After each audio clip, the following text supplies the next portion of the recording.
अध्याय 14 के प्रश्नावली 3 का पहला प्रश्न देख लेते हैं। तो पहला प्रश्न है, एन बहुभुज जहां एन बड़ा है और बराबर है किससे? 3 से। इसका कहने का मतलब क्या है कि एन का मान 3 के बराबर होगा और 3 से बड़ा हो सकता है, 3 से कम नहीं हो सकता है। एन का मान ये बता रहा है, मतलब स्टार्टिंग मान क्या होगा? स्टार्टिंग मान एन का मान 3 होगा, है ना।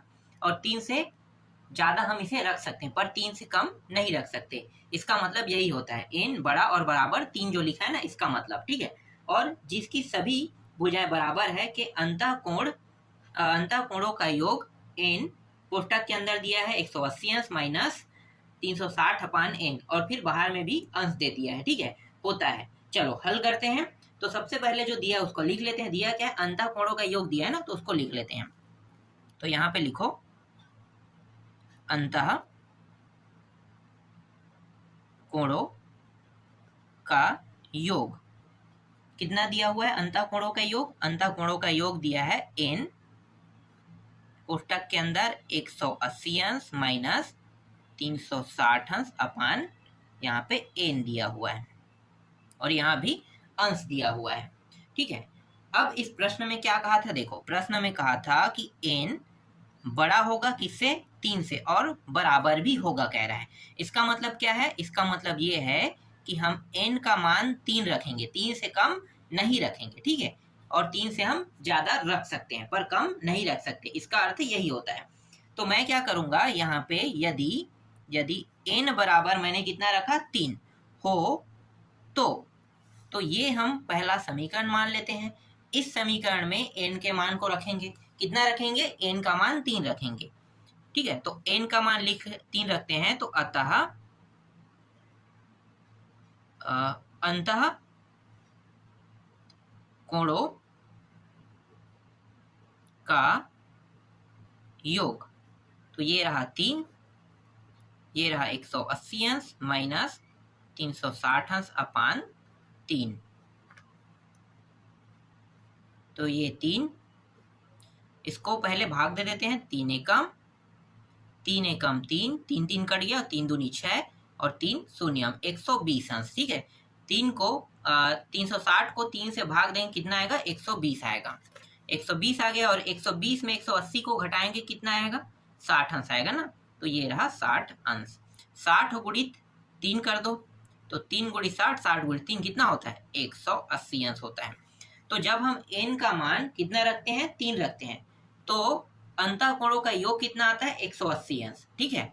अब n का मान कितना और रख सकते हैं? 3 से बड़ा क्या होता है? 4 होता है, ठीक है। ये जो n बड़ा है बराबर है 3 का, इसका मतलब क्या है कि n का मान 3 होगा। स्टार्टिंग में मान कितना होगा? 3, और ये बड़ा है कह रहा है, मतलब 3 से बड़ा हर मान होते जाएगा।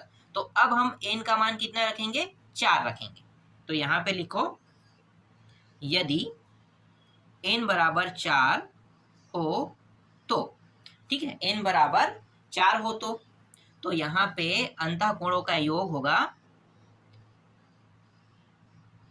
अंतः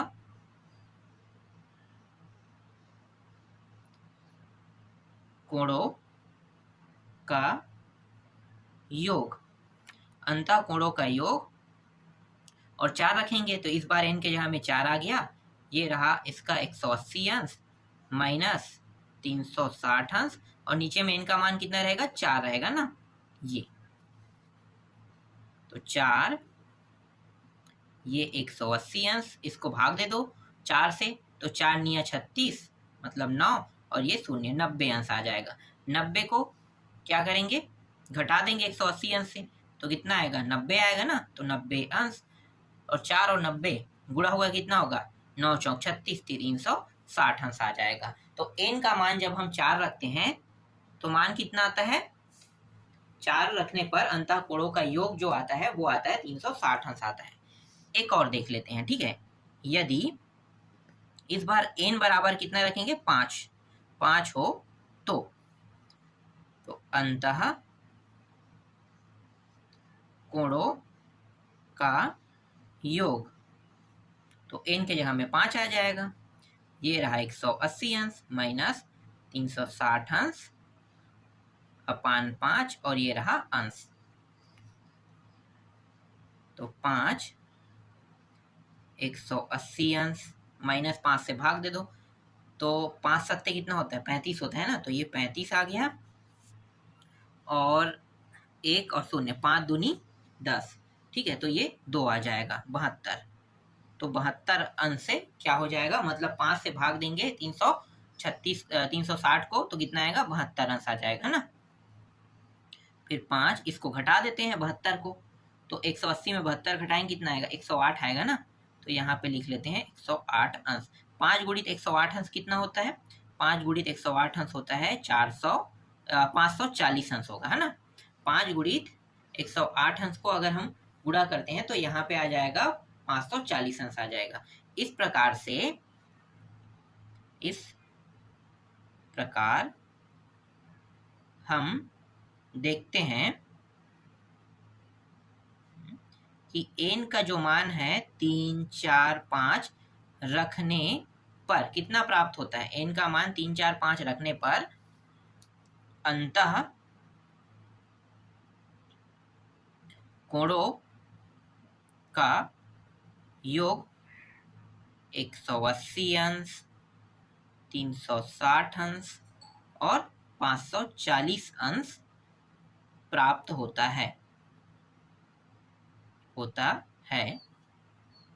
जो कि क्या है, सत्य है। ठीक है, यही मान हमने अभी सिद्ध किया ना, इसलिए हम क्या कर रहे हैं, तो ये मान क्या है, इसके लिए सत्य है।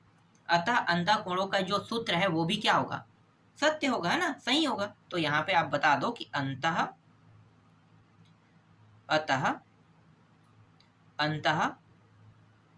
कोणों का योग, इसका सूत्र क्या था, n 180 अंश माइनस 360 अंश अपान n, और ये रहा अंश।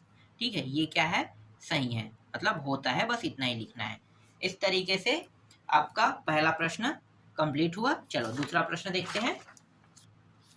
तो देखो दूसरा प्रश्न क्या है, दूसरा प्रश्न है किसी समांतर श्रेणी का nवां पद कितना है, 6n + 1 है। सिद्ध कीजिए कि उस श्रेणी के p पदों का योग 3p² + 4p है। ठीक है, तो हल करते हैं अब। तो जो दिया है पहले उसको लिख लेते हैं। क्या दिया इस प्रश्न में, समांतर श्रेणी का nवां पद दिया है ना, तो लिख लो। तो यहाँ पे मैं लिख लेता हूं, दिया है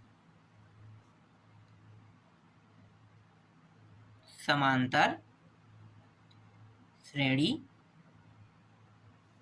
का nवां पद, समांतर श्रेणी का nवां पद। समांतर श्रेणी का nवां पद कितना दिया हुआ है, समांतर श्रेणी का nवां पद दिया है, nवां पद का मान जो है वो है 6n + 1। ठीक है, 6n + 1 क्या है, दिया हुआ है। अब यहाँ पे मैं क्या करूंगा, जो n का मान है, ठीक है, n का मान किस पे रखूंगा, इसी पे। तो n का मान मैं 1 रखूंगा, फिर दूसरी बार 2, फिर 3, फिर इस तरीके से मैं क्या कर सकता हूँ, अनंत तक रख सकता हूँ। तो रखने पर, ठीक है, ऐसा मैं क्यों कर रहा हूँ, ऐसा इसलिए कर रहा हूँ क्योंकि मेरे पास पहला पद का मान नहीं है। जब तक कि पहला पद का मान नहीं रहेगा तब तक कि मैं आगे प्रश्न हल नहीं कर सकता। ठीक है, तो इसलिए मैं ये लाने वाला हूँ। तो मैं कहाँ पे रखूंगा, यहाँ पे। ठीक है, तो इसको मैं दर्शा देता हूँ Sn से। Sn बराबर 6n + 1। ठीक है, और यहाँ पे n की जगह पे मैं क्या रखूंगा, पहली बार 1 रखूंगा। तो 6 गुणित 1 यहाँ पे रख रहे हैं, +1 कितना हो गया, 6 कम 6 और 1 7। तो ये आ गया S1 का मान 7, या फिर हम इस S1 को हम क्या कह सकते हैं, A भी कह सकते हैं। ठीक है, और इसके बाद दूसरा जो है उसे B, तो हम इसे S2 कह सकते हैं, B भी कह सकते हैं दूसरे मान को, और S2 भी कह सकते हैं। ठीक है, फिर 6 n की जगह में इस बार 2 + 1, 6 दूनी 12 और 1 कितना हो गया, 13। फिर C S3, 6 गुणित 3 + 1, तो ये 6 × 18 1 19 आ गया। चाहो तो आगे और बना सकते हो, यहाँ पे और बनाने की आवश्यकता नहीं है। तो हम क्या करेंगे, इस तरीके से डॉट डॉट डॉट देके छोड़ देंगे, क्योंकि हमारे पास पहला पद का मान होना बहुत जरूरी था। ठीक है, दूसरा पद हम लोग इसलिए ला रहे हैं क्योंकि एक पद बस के मान को निकालेंगे तो अच्छा नहीं लगेगा, इसलिए 2-3 पद तक के हल कर लेते हैं। ठीक है, तो इसीलिए हमने 2 पदों तक के, मतलब कुल मिला के 3 पदों तक के यहाँ पे हमने हल किया। ठीक है, इससे क्या प्राप्त हुआ हमारे पास, S1 S2 S3, जिसे हम ए बी सी भी कहते हैं, ठीक है, पहला दूसरा और तीसरा पद भी कहते हैं। तो ये हमें प्राप्त हुआ। ठीक, अब मैं यहाँ पे सूत्र लगाने वाला हूं, ठीक है, इन पदों का योग। हम यही सूत्र क्यों इस प्रश्न में लगा रहे हैं?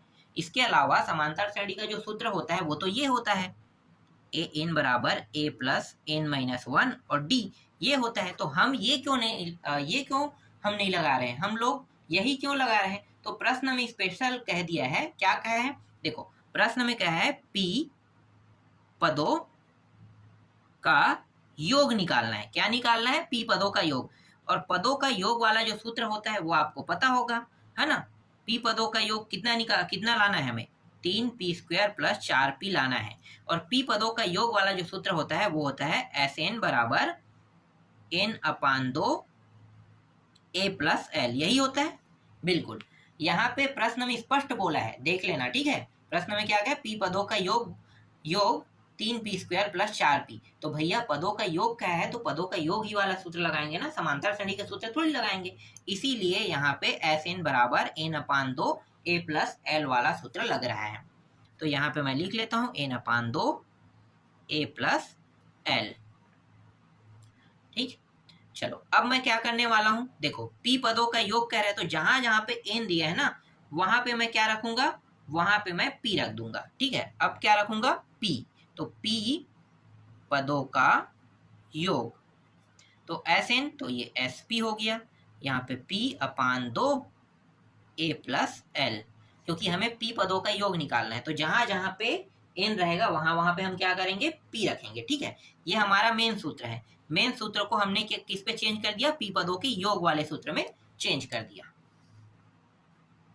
चलो अब क्या करने वाले हैं? अब a का मान कितना है? पहला पद का मान देखो, a का मान या फिर S1 का मान कितना है? 7 है, 7 रखेंगे, ठीक है। nवा पद का मान, जिसे हम l का मान भी कहते हैं, तथा जिसे हम l का मान कहते हैं, देखो a प्लस l कह रहे हैं। तो यहाँ पे देखो nवा पद मतलब अंतिम पद होता है। अंतिम पद के मान को हम l से दर्शाते हैं, तो 6n प्लस 1। तो यहाँ पे मैं रखूंगा 6n, और n की जगह हमने क्या रखा है? इस प्रश्न में p रखा है ना, तो n की जगह पे यहाँ पे आ जाएगा p प्लस 1 आ जाएगा। समझ में आया? ठीक है, अब इसमें मान रख देते हैं, इसे पहला समीकरण नाम दे दो। a और l के मान को रखते हैं, तो p/2 a के जगह पे 7 आएगा और l के जगह पे 6p प्लस 1 आ जाएगा। p/2 ये हो गया 7 और 1 8, 8 प्लस 6p। इस तरीके से ये जो p/2 दिया हुआ है, ठीक है, इसका अंदर गुणा कर देते हैं, तो ये हो जाएगा p/2, 8 के साथ गुणा होगा तो p 8p और ये /2 हो जाएगा। फिर इसके साथ भी गुणा होगा तो 6p का वर्ग/2 हो जाएगा। 2 के पहाड़ा से 8 कट जाएगा तो 4p बचेगा। 2 के पहाड़ा से 6 कट जाएगा तो 3p का वर्ग बचेगा, ठीक है। और यही हमें क्या करके लाना था? इस प्रश्न में सिद्ध करके लाना था, ठीक है। तो यही क्या है? ये हमारे प्रश्न का उत्तर है। तो यहाँ पे नीचे में लिख लो, अतः p पदों का योग 3p का वर्ग प्लस 4p है। क्या हुआ? सिद्ध हुआ। लिख दो, सिद्ध हुआ। देख लो भाई, इस तरीके से आपके प्रश्नावली का तीसरा प्रश्नावली का दूसरा प्रश्न भी कंप्लीट हो गया। बाकी जो प्रश्न बचा है 3, 4, 5, उसको मैं आपको नेक्स्ट वीडियो में पूरा बता दूंगा।